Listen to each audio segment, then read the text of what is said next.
Viendo la página web de la Enciclopedia Británica, me dio por ver aproximadamente cuántas guerras ha habido durante ese tiempo de nuestra era, después de Cristo, tiempo que denominamos después de Cristo.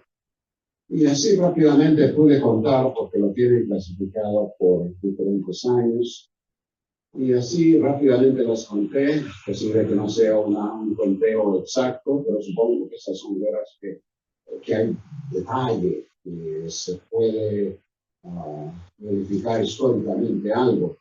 Pero conté 130 guerras. Eso significa que en el transcurso de 2000 años, 130 guerras es una guerra aproximadamente cada 15 años. Pero interesantemente, y eso es en el siglo XX, hasta el año 2000. Pero del año 2000 al 2024 ya hay 5 guerras, que significa que el tiempo se ha cortado. Ya son menos de 4 años, menos de 5 años para cuando hay una guerra. Se le ha perdido el control al Señor. Obviamente no, desde luego que no. Sabemos que todo está bajo el control del Señor. Él es quien determina lo que sucede y lo que no sucede. En este capítulo de Daniel, capítulo 7, tenemos, creo, lo que podemos clasificar como el curso de la historia que el Señor nos da desde tiempos de Nabucodonosor. El mismo Señor Jesucristo dijo: veréis guerras y rumores de guerras, oiré de guerras y de rumores de guerras, pero todavía no es el fin. Y agrega, poco más adelante, todo esto es el comienzo de dolores. Pues evidentemente esos dolores han estado con nosotros por un buen tiempo. Pero vemos que la situación en el mundo va empeorándose. Creo que como creyentes podemos decir que no hay esperanza en lo que se refiere al mundo, en lo que se refiere al mundo controlado por el esfuerzo humano y por el gobierno humano. Porque aquí vemos en la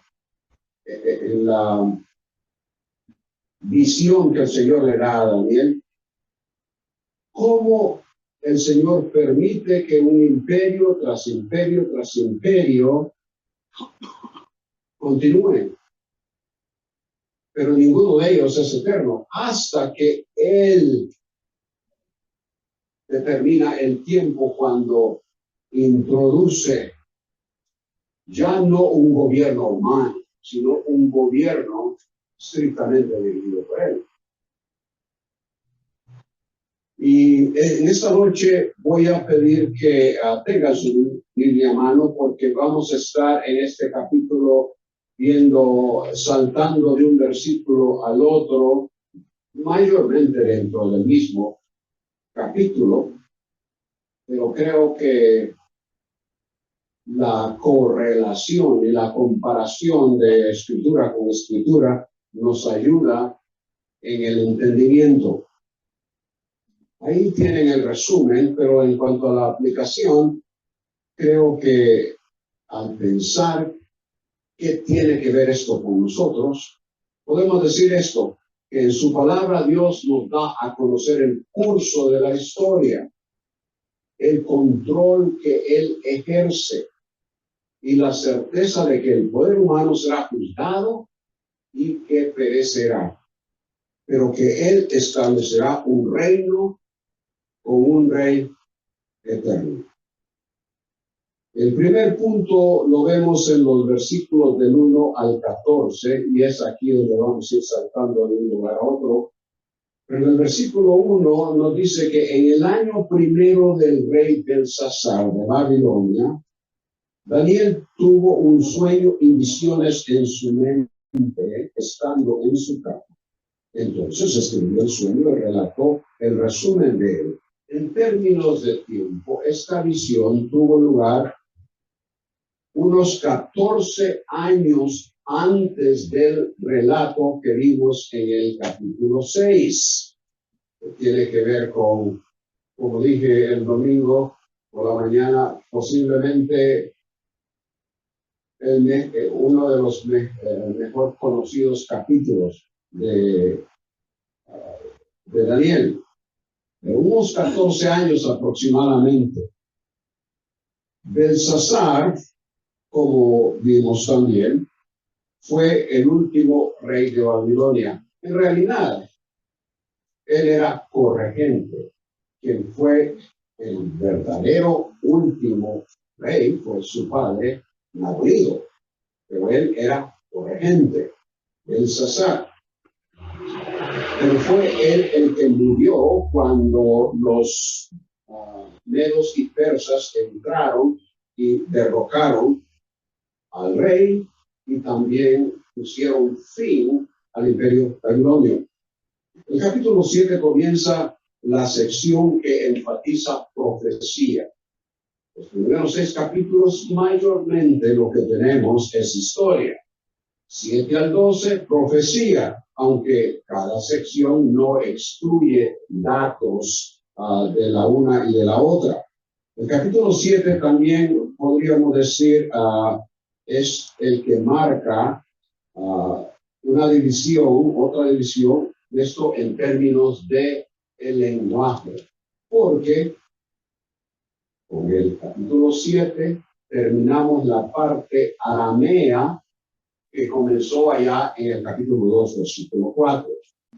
Ahora, la visión de Daniel en este capítulo es paralela a la de Nabucodonosor en el capítulo 2.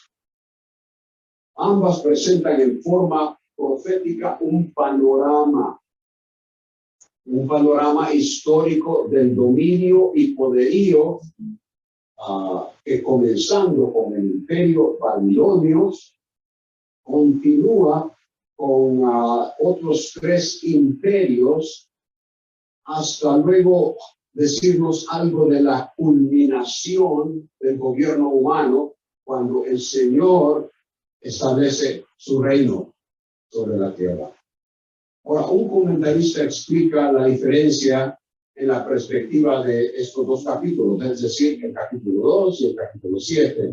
Es algo interesante, no estoy seguro que en realidad es intención divina al darle estos 2 capítulos a Daniel, pero es algo interesante. Dice ese comentarista que el capítulo 2 fue de un rey pagano que veía la historia, el desarrollo de la historia desde un punto de vista humano. Obviamente este fue sueño de Nabucodonosor, asignándole obviamente cierto valor a cada poderío reino. Se acuerdan cómo son diferentes metales, que obviamente cada metal tiene su valor, comenzando con la cabeza de oro, el metal más valor, de mayor valor, hasta llegar al hierro y luego el barro, combinado con el barro.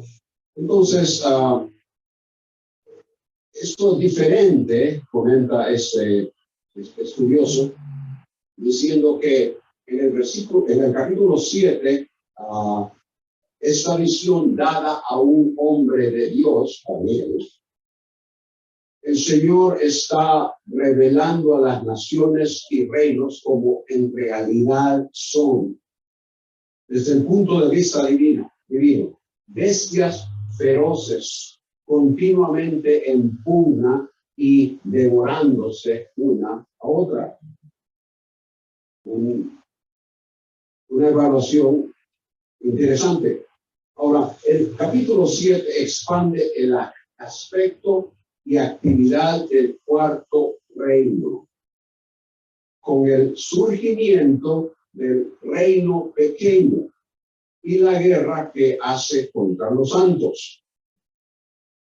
En la visión, en el versículo 2, leemos, habló Daniel y dijo, miraba yo en mi visión nocturna y aquí los cuatro vientos del cielo agitaban el gran mar. Por lo general, la expresión gran mar o mar grande en la Biblia es una referencia al mar Mediterráneo. Y por la proximidad que tenemos, que el territorio de Israel tiene al mar Mediterráneo, creo que es correcto identificar el gran mar como el mar Mediterráneo en la visión que Daniel tuvo. En los versículos, por ejemplo, noten ustedes que dice, los cuatro vientos del cielo agitaban el gran mar. Al decir cuatro vientos, la idea es que esto viene de los cuatro puntos cardinales. Todos los vientos, cada uno viniendo de una diferente dirección, agitan el mar, produciendo un efecto directo sobre el mar. Ahora, en Isaías 17, 12 y 13, pueden anotarlo, voy a leerlo nada más. Isaías 17, 12 y 13 hacen una comparación entre el conflicto y alboroto de los pueblos entre sí y el fuerte sonido del mar o del mundo en una gran inundación. Dice Isaías, ¡ay! Bramar de muchos pueblos que braman como el bramido de los mares, rugir de naciones que rugen como el rugido de violentas aguas. Las naciones rugen como el rugido de muchas aguas. Y de ahí continúa. Pero el punto es eso, la comparación que se hace con las naciones que están en tumulto, obviamente en pugna, en guerra, y todo eso produce, según la comparación por parte de Isaías, es decir, lo que el Señor le comunicó a Isaías, la comparación que se hace con el mar. Y evidentemente lo que aquí tenemos es una pugna, algo que se lleva a cabo procedente de esta región próxima al mar Mediterráneo. En el versículo 3 leemos, y cuatro bestias enormes, diferentes unas de otras, subían del mar. Bueno, son cuatro bestias que surgen del mar, lo que significa que son cuatro reinos o naciones diferentes que predominarían en esta agitación que el versículo 2 anticipa. La primera bestia en el versículo 4 dice era como un león y tenía alas de águila. Mientras yo miraba, sus alas le fueron arrancadas, fue levantada del suelo y puesta sobre dos pies, como un hombre, y le fue dado corazón de hombre. Dijimos al principio que la visión del capítulo 2 es paralela a la visión del capítulo 7. La primera bestia, entonces, es paralela a la cabeza de oro del capítulo 2. Ambos animales que se mencionan aquí, el león y el águila, en otros versículos representan a Babilonia. en algunos casos específicamente a Nabucodonosor. Permítanme darle, si están anotando, algunas referencias. Jeremías 4, 7, 49, 19, 49, 22, Ezequiel 17, 3, también el versículo 12. Ahora, las alas arrancadas, que obviamente impiden movimiento apropiado, posiblemente, y creo que es correcto decir, que representan el tiempo de locura o insensatez por el cual Nabucodonosor pasó. La fuerza del león y la rapidez del águila fueron interrumpidas durante ese periodo. Pero su incapacidad fue temporal, porque, como dice en este versículo, fue levantado y puesto sobre 2 pies. Y noten ustedes la última parte de este versículo. Y le fue dado corazón de hombre, que es una frase que tenemos allá en el capítulo 2 también, con referencia al tocón que quedó. Se le dio primero se le quitó el corazón de hombre, se le dio el corazón de bestia, y obviamente cuando él recobró su razón, vino a ser nuevamente una persona en su totalidad, podría decir. Antes, en su sed de conquista, Babilonia y su rey demostraron características de bestia, pero en su restauración, una vez que reconoció la grandeza del Señor y reconoció su supremacía, su soberanía, se vio entonces a sí mismo como alguien que necesitaba humillarse delante de él, que fue precisamente lo que Nabucodonosor hizo en esa ocasión. Y para hacerlo, obviamente, se necesita uso de razón. Él hizo eso. En el versículo 5, la segunda bestia era semejante a un oso.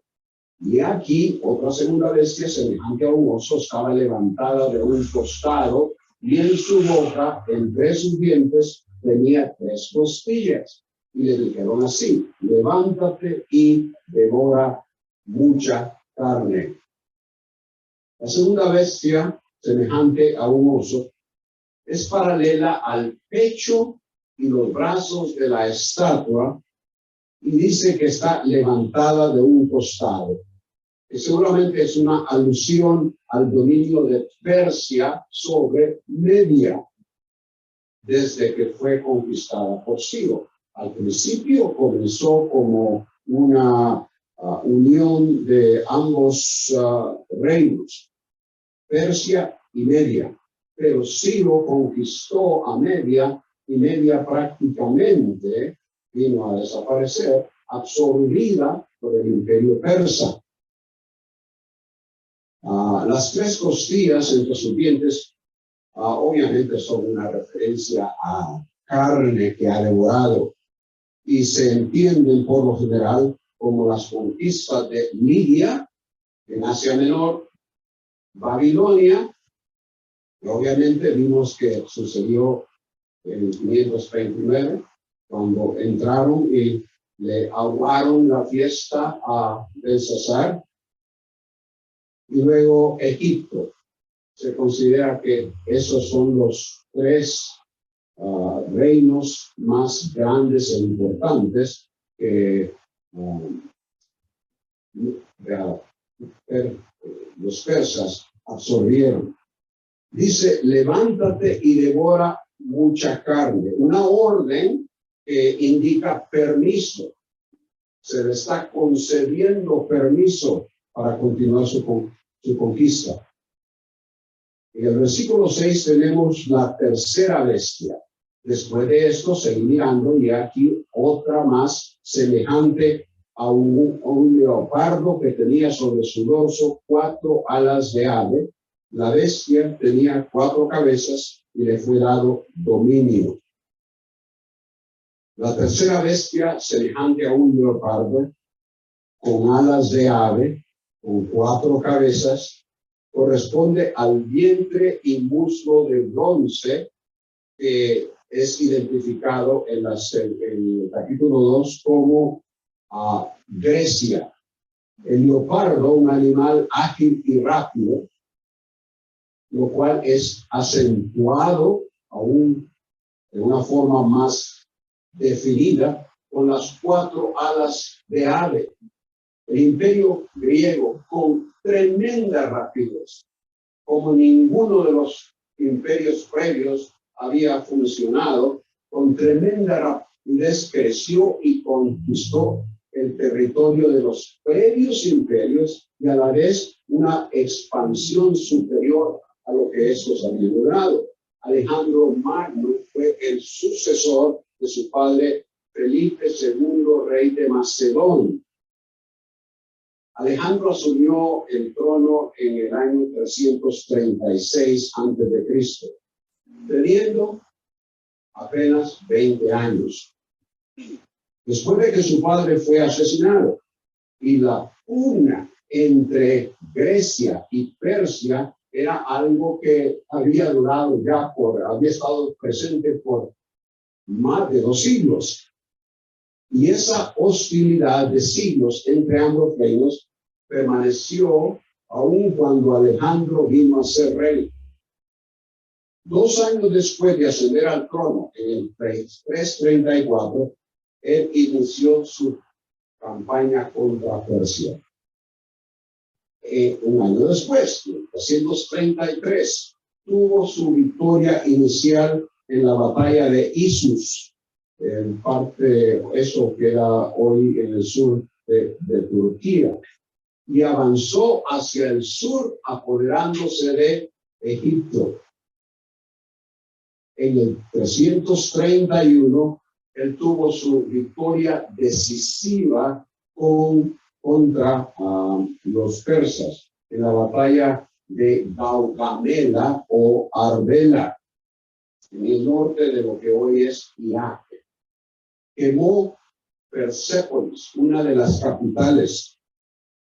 En el 326 extendió su imperio hasta la India. Comenzó como rey en el 336. En el transcurso de 10 años había extendido su imperio como ninguno de los otros imperios había logrado hacerlo, aún hasta la India. Y esa tercera bestia también dice tenía 4 cabezas. Y esto alude a la lucha que se suscitó después de la muerte de Alejandro, la cual fue en el 323, apenas a los 33 años.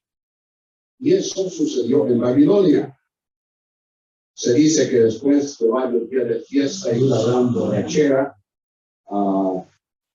murió, y la especulación es que quizás había contraído malaria, pero no se sabe con seguridad.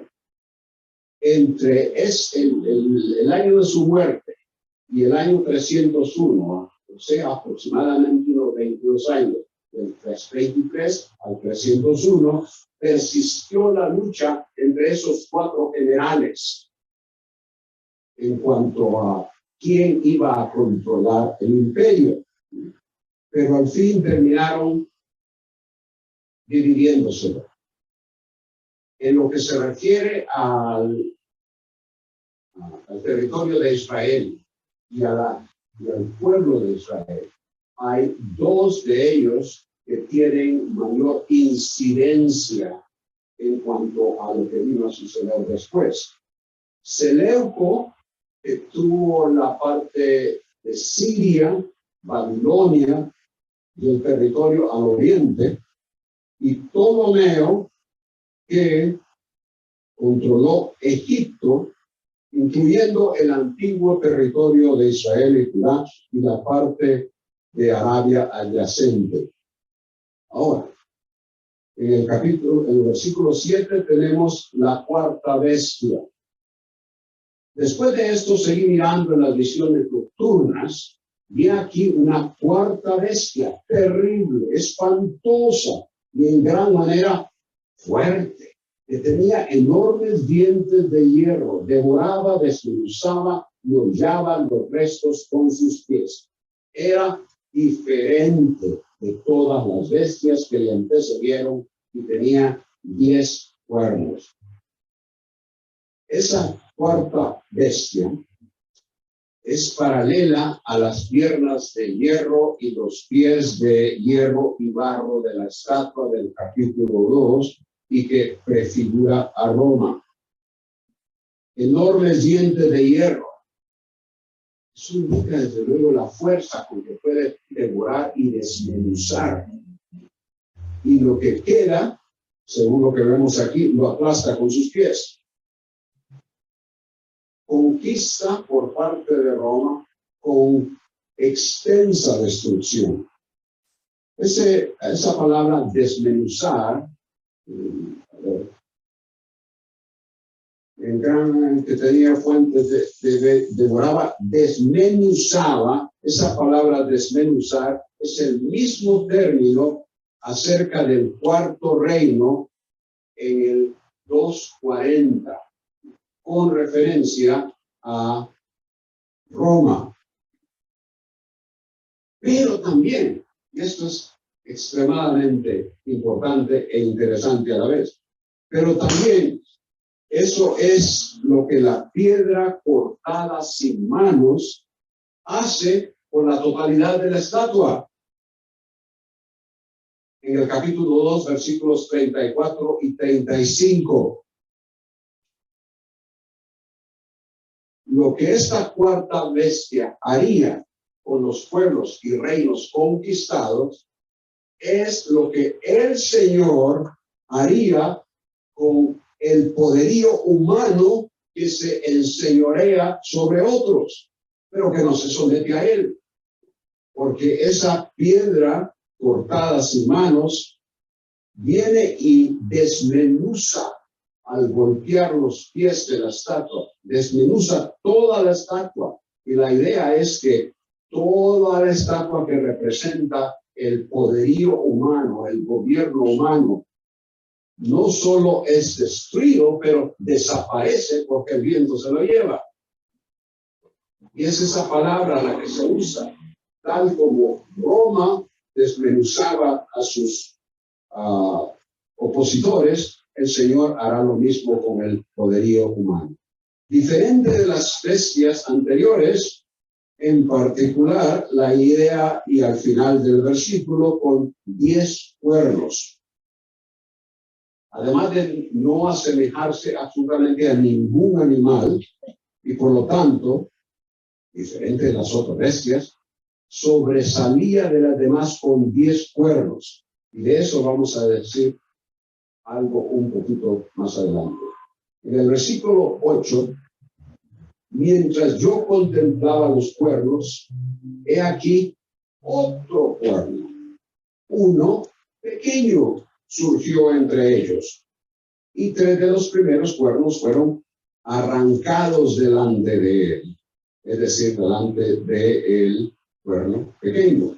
Y aquí ese cuerno tenía ojos como los ojos de un hombre y una boca que hablaba con mucha arrogancia. Esos cuernos, esos 10 cuernos, evidentemente le llamaron la atención a Daniel. Noten cómo dice, mientras yo contemplaba los cuernos. Bueno, obviamente llaman la atención un animal con 10 cuernos. Y no solo eso, un animal totalmente diferente a cualquier otro animal que se ha visto. Ahora, esa palabra cuerno es una que se usa particularmente en el Antiguo Testamento con referencia a la idea de poder. Poder. En 1 Samuel 2:1, Ana oró y dijo, mi corazón se regocija en Jehová, mi cuerno. Ahora las traducciones ponen poder, porque es a eso a lo que se refiere. Porque si leemos mi cuerno, no se entendería, estaríamos diciendo, rascándonos la cabeza, ¿verdad? ¿Qué es lo que quiere decir? Pero esa, poéticamente, la idea de cuerno en el Antiguo Testamento tiene que ver con poder. Pueden verlo también, 2 Samuel 2:23, mi Dios, mi roca, en quien me refugio, mi escudo, y el cuerno de mi salvación, el poder de mi salvación. Miqueas 4:13 también.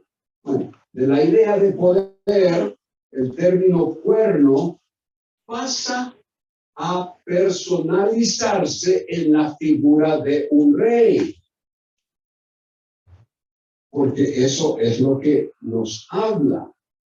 Habla de este cuerno tenía ojos como los ojos de un hombre y una boca que hablaba con mucha arrogancia. Y eso lo vemos, esta personalización que pasa a la figura de un rey. Lo vemos en el versículo 24. Versículo 24. Y los 10 cuernos de este reino son, ¿qué? 10 reyes que se levantarán y otro se levantará después de ellos. Él será diferente de los anteriores y subyugará 3 reyes. De manera que el versículo 8 y el versículo 24, obviamente esta segunda parte, el versículo 24, es cuando ya se le está explicando a Daniel el significado de la visión y todo lo que él pudo captar. Entonces, ese cuerno pequeño no significa que se quedó pequeño. Obviamente, al momento que Daniel percibió la visión, estaba pequeño, pero creció.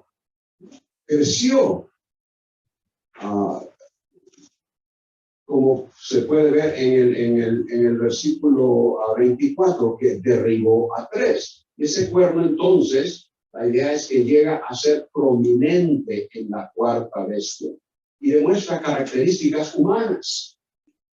Pues tenía ojos como los ojos de un hombre, lo cual pareciera enfatizar el aspecto personal que ese cuerno posee y representa. No necesariamente un imperio, sino a la persona misma. Y ese aspecto personal resalta con lo de la boca que habla con mucha arrogancia. Y es complementado con la actividad que se menciona en los versículos 20 al 26, a los cuales vamos a llegar. De manera que el énfasis acerca del cuerno pequeño es que es una persona arrogante. Ese cuerno pequeño, y aquí obviamente un poco más adelante vamos a tener que ver algunos pasajes, o por lo menos mencionarlo, del Nuevo Testamento. Ese cuerno pequeño prefigura al personaje que en el Nuevo Testamento se describe como el hombre de pecado, el hijo de perdición, segunda de Tesalonicenses 2, 3 y 4, el cual se opone a Dios, se exalta sobre todo lo que se llama Dios, o es objeto de culto y otras cosas. Ahora, noten ustedes la similitud de este versículo 8 y el versículo 21, donde dice que mientras yo miraba este cuerno, hacía guerra contra los santos y prevalecía sobre ellos. Esos aspectos, compararlos con Apocalipsis capítulo 13, versículos 5 al 7. Voy a leer Apocalipsis 13, 5 al 7, concerniente esto de la boca que hablaba grandes cosas y blasfemias. Abrió su boca en blasfemia contra Dios para blasfemar de su nombre, de su tabernáculo y de los que moran en el cielo. Se le permitió hacer guerra contra los santos y vencerlos. También se le dio autoridad sobre toda tribu, pueblo, lengua y nación. En esta primera parte de la visión que el Señor le dio a Daniel, con las 4 bestias, se le enfatiza que Él tiene control sobre los gobiernos y poderes de la historia. Noten lo que sucede a las bestias. Versículo 4, una vez más, dice, las alas le fueron arrancadas. Luego dice que fue levantada y puesta sobre 2 pies. Y al final del versículo, y le fue dado corazón de hombre.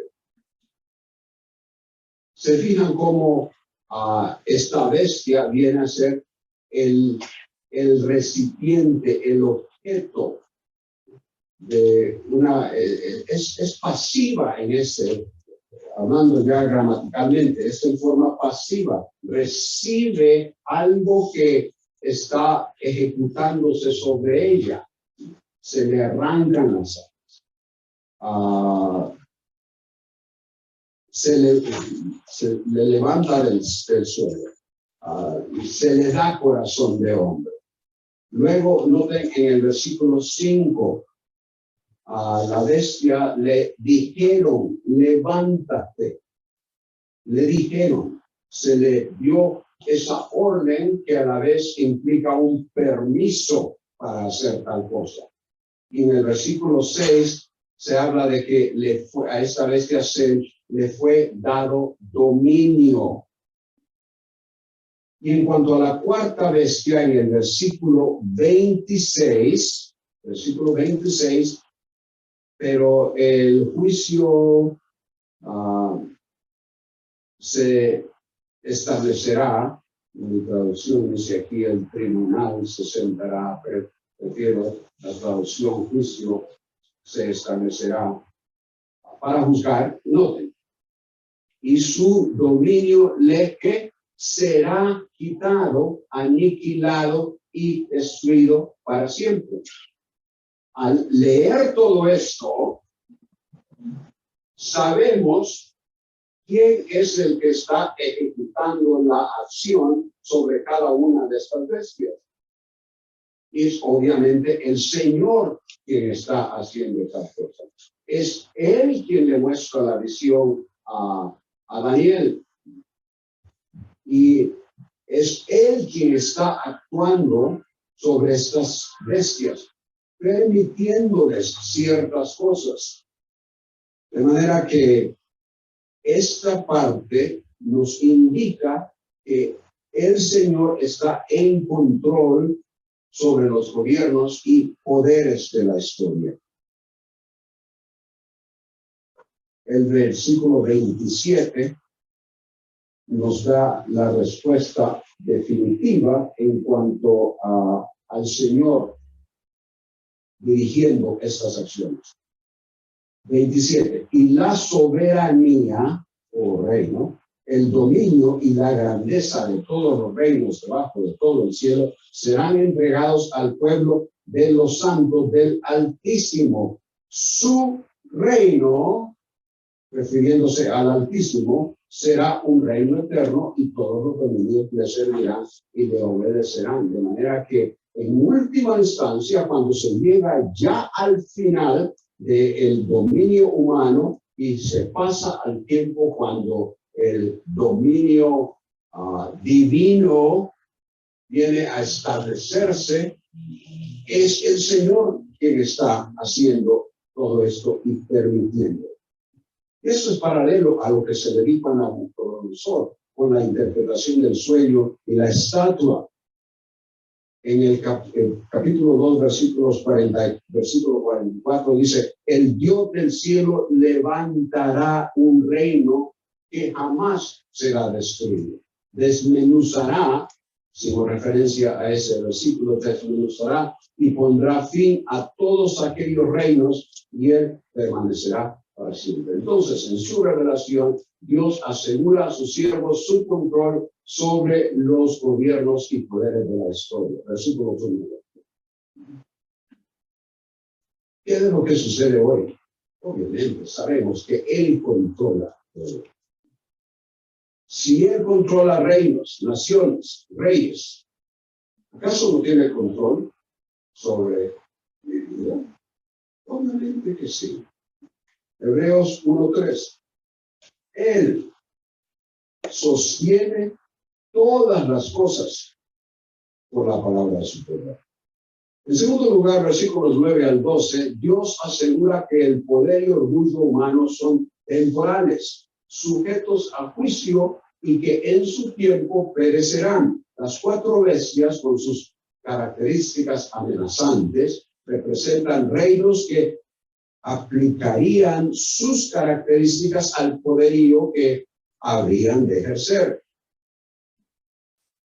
Los versículos 9 al 14 indican, además, lo que ya hemos visto, que Dios ejerce control sobre gobiernos y poderíos, y ahora y en la eternidad, que Él someterá a juicio al poder humano al cual Él le limitará su tiempo. Noten el versículo 9. Y uno de ellos, estoy en el capítulo 8. Capítulo 7, versículo 9. Seguí mirando. Continúa interesado Daniel en lo que está sucediendo. Seguí mirando hasta que se establecieron tronos, es lo que dice mi traducción aquí. Hasta que se establecieron tronos. Y el anciano de días se sentó, su vestidura era blanca como la nieve, el cabello de su cabeza como lana pura, su trono llama de fuego, sus ruedas fuego abrasador. Daniel evidentemente continuó observando con interés y quizás intrigado por lo que había visto. Y la mayoría de las traducciones en español hablan de esto de establecer tronos o fueron puestos tronos, pero ese verbo traducido establecer o bien poner, literalmente significa lanzar o echar. Se usa en 3:20 con referencia a los tres jóvenes que fueron echados al horno, con referencia a Daniel cuando fue echado o lanzado al foso de los leones. La palabra aramea es el mismo término. Creo que en base a esto debe de ser hasta que los tronos fueron echados en el sentido de volcados, dados vuelta, echados del dominio que tenían. Y estos son los tronos de los reinos representados por las bestias. La idea aquí que veo es un contraste. Los tronos de los poderíos echados, quitados del dominio que tenían. Pero el anciano de días, que se sentó, permaneció con el propósito de juzgarlos. El versículo 9 cambia la escena del poderío que los reinos han ejercido al juicio que en última instancia serán sometidos. Y esto es todavía futuro, pues la escena es celestial. La escena es celestial, porque tenemos aquí al anciano de días sentándose en su trono, la descripción que nos dice cabello de su cabeza como lana pura,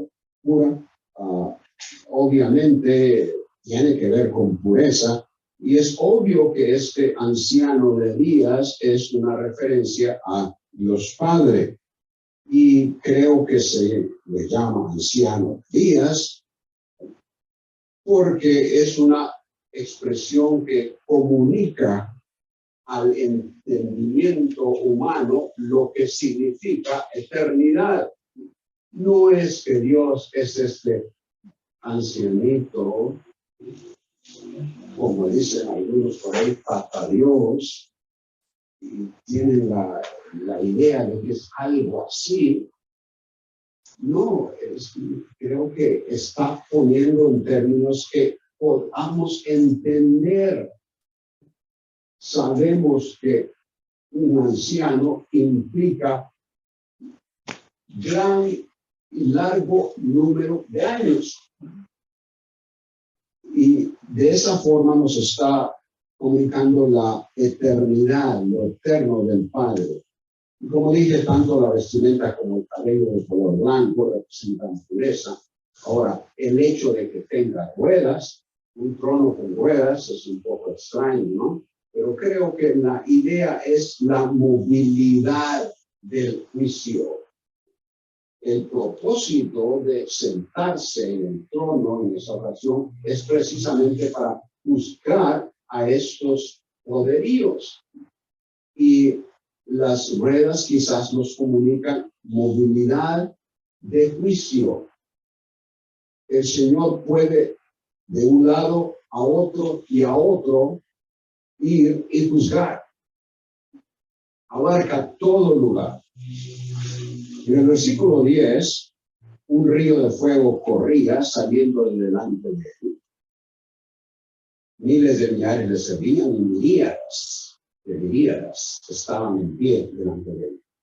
Con el río de fuego que sale de delante de él se confirma el significado judicial, ya que la idea de juicio aparece al final del versículo. Y se abrieron los libros. El juicio se estableció y se abrieron los libros. El punto importante es que la escena es una de juicio en la que una multitud de ángeles están presentes. La palabra miríada nos habla de una cantidad muy grande, pero indeterminada. Es como cuando nosotros decimos miles de miles. Estamos hablando de una cantidad que quizás ni hasta se puede contar. Es grande, pero indeterminada. En Apocalipsis 5:11, podemos notarlo, Apocalipsis 5:11, tenemos una escena similar, donde hay ángeles, seres vivientes y los ancianos y miríadas de miríadas. Se abrieron los libros, referencia al hecho de que las obras están registradas y que en el momento de juicio saldrán a la luz.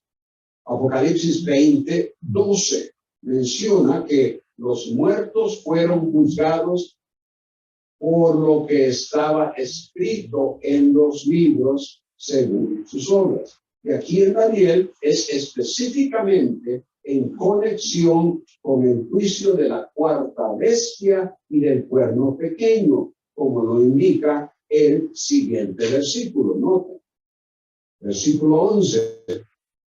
Entonces yo seguí mirando a causa del ruido de las palabras arrogantes que el cuerno decía. Seguí mirando hasta que mataron a la bestia, destrozaron su cuerpo y lo echaron a las llamas de fuego. Ahora, ¿de dónde salió el cuerno que comenzó como cuerno pequeño, pero que, como hemos dicho, no se había quedado, sino que creció en poder seguramente? ¿De dónde salió? De esta cuarta bestia. Cuando la bestia es echada, ahí va el cuerno también. De manera que este es el juicio que el Señor ejecuta, echando a esos en las llamas de fuego. En ese versículo 11, Daniel continúa su concentración, seguí mirando, una vez más, noten, seguí mirando al principio, y se menciona, como hemos dicho, la destrucción y destino final de la cuarta bestia. El juicio es ejecutado sobre ambos, y el reino y su definitiva manifestación es su líder, el cuerno prominente. Ambos son echados en el lago de fuego, como en Apocalipsis 19:20. En el versículo 12, a las demás bestias, a ver qué dice Reina Valera.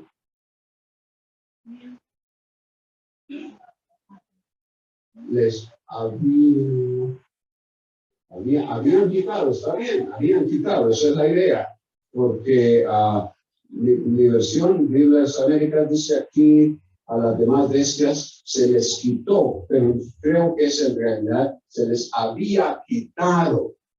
Y la razón es porque ya se nos dijo en el versículo 11 lo que sucedió con la cuarta bestia. Y obviamente las otras bestias habían ya pasado a la historia.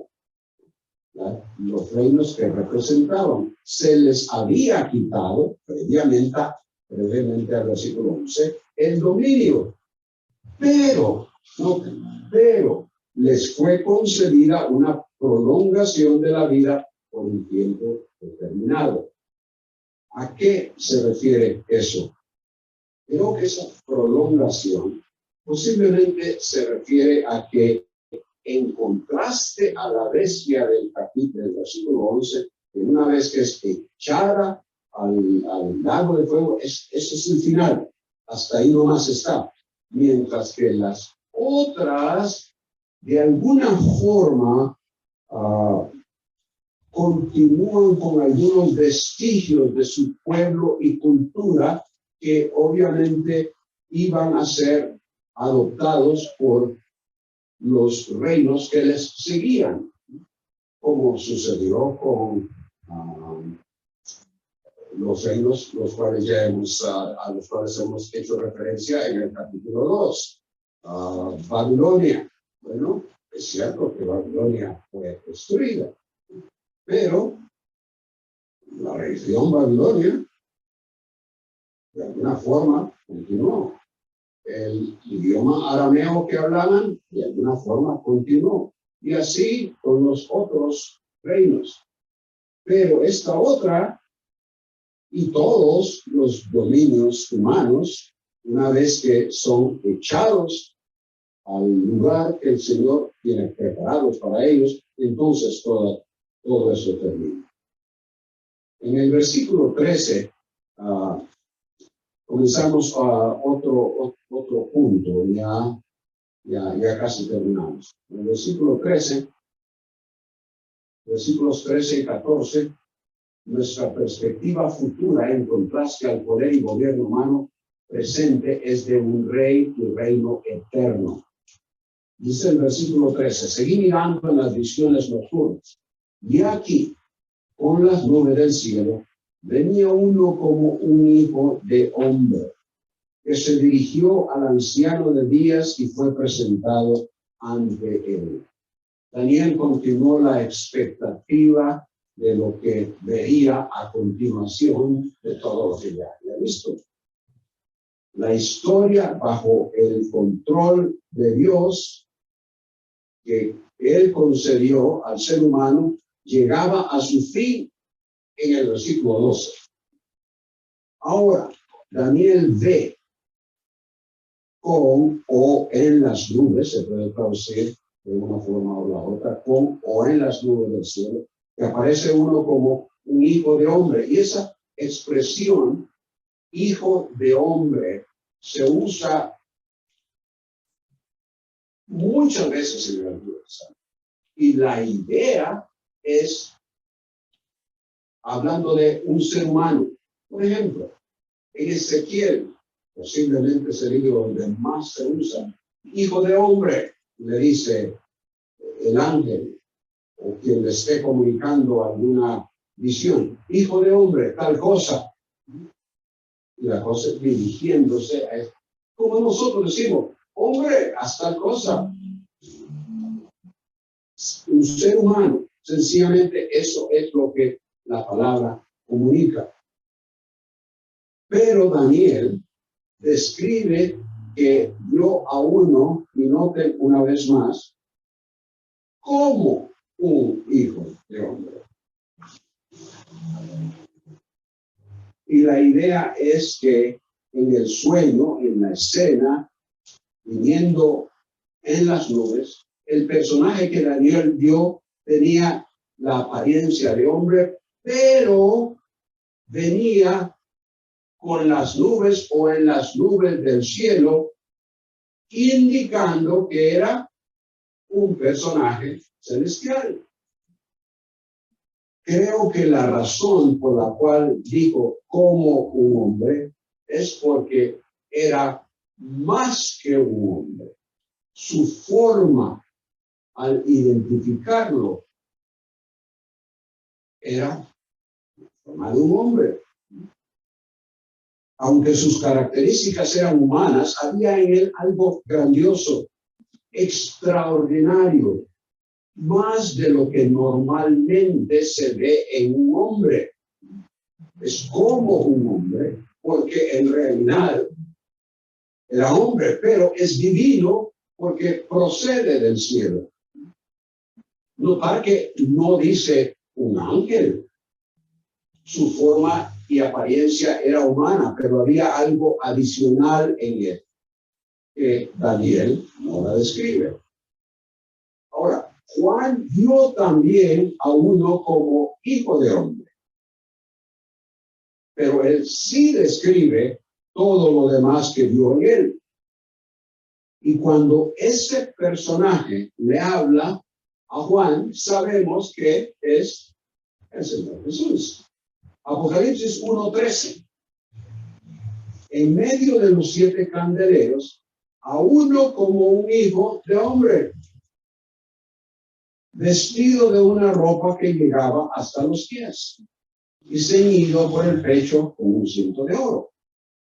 Y en los versículos 17 y 18, él habla: yo soy el primero y el último, el que vive, estuve muerto, y aquí estoy vivo por los siglos de los siglos.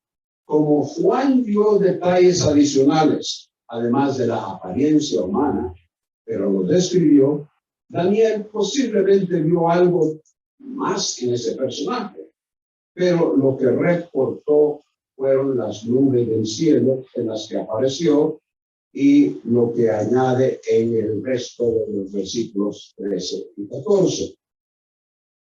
Que se dirigió al anciano de días y fue presentado delante de él. Y la razón para recibir el dominio que se menciona en el versículo 14. El Señor Jesucristo en los evangelios se identificó como el Hijo del Hombre. Hijo de hombre es la designación más frecuentemente usada por el Señor acerca de sí mismo. Mientras al que Daniel, lo que Daniel Dios lo describe como un hijo de hombre, pero a la vez que viene en las nubes del cielo y que se presenta delante del Dios Padre y les da dominio eterno, el Señor Jesús en su ministerio se identifica no como un hijo de hombre, sino como el Hijo del Hombre, para afirmar que Él es a quien Daniel vio y que Él habrá de recibir ese dominio eterno. Puede recibirlo porque Él es divinidad. A la vez, el Hijo del Hombre asevera su humanidad. En su ministerio en la tierra, se presentó genuinamente como hombre. El hombre perfecto, sin pecado, el mediador entre Dios y los hombres, Jesucristo hombre, con autoridad para perdonar pecados, afirmando su identidad con el personaje en Daniel. Así, Mateo 9:6.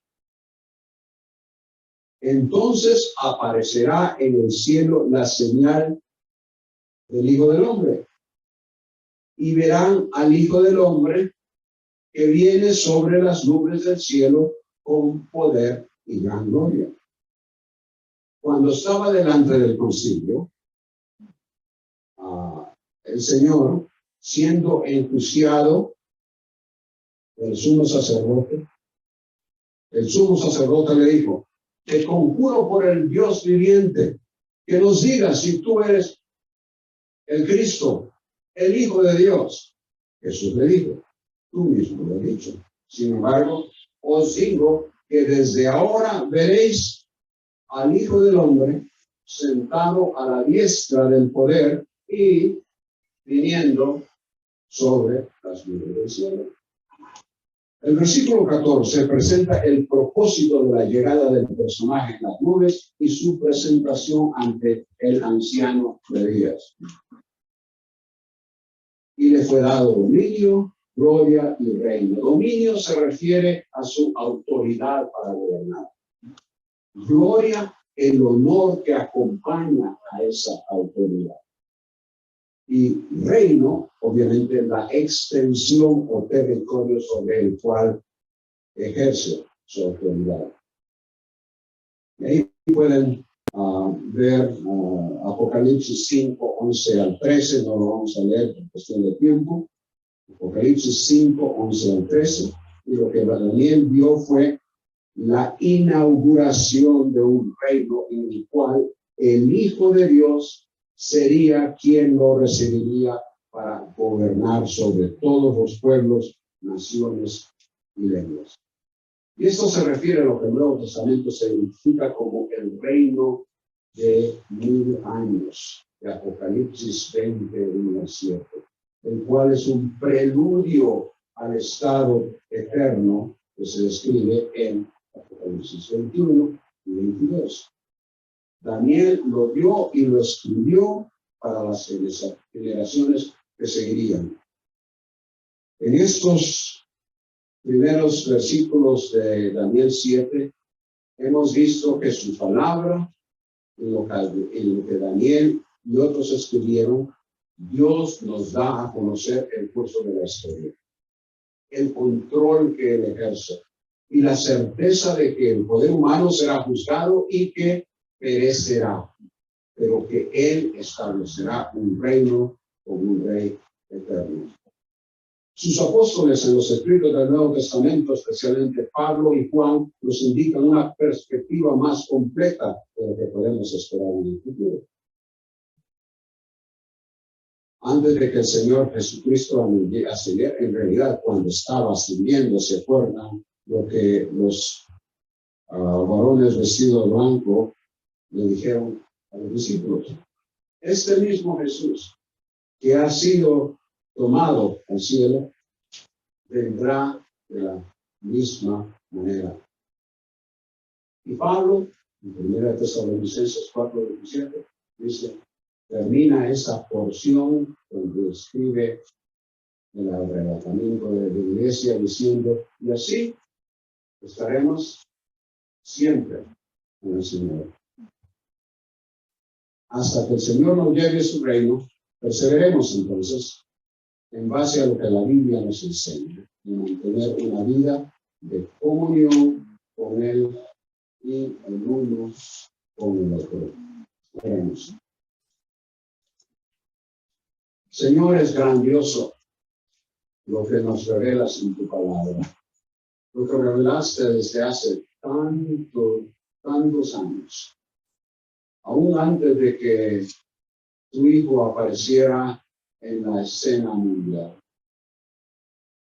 Gracias, Padre, porque podemos hoy día abrir las páginas de esta palabra preciosa, poderosa, que nos instruye y nos ayuda a entender algo, no todo, pero sí algo de lo que nos espera. Y algo de lo que espera a este mundo y a aquellos que han rechazado a tu Hijo. Gracias porque en un momento tú usaste a tu Espíritu para acercarnos a ti, ayudarnos a entender la necesidad de recibir a tu Hijo como nuestro Salvador. Gracias, Padre. Rogamos que ahora podamos verdaderamente ser testigos de lo que tú has hecho en nuestras vidas y de lo que harás en el futuro con todos aquellos que te conocen. En el nombre de Cristo. Amén.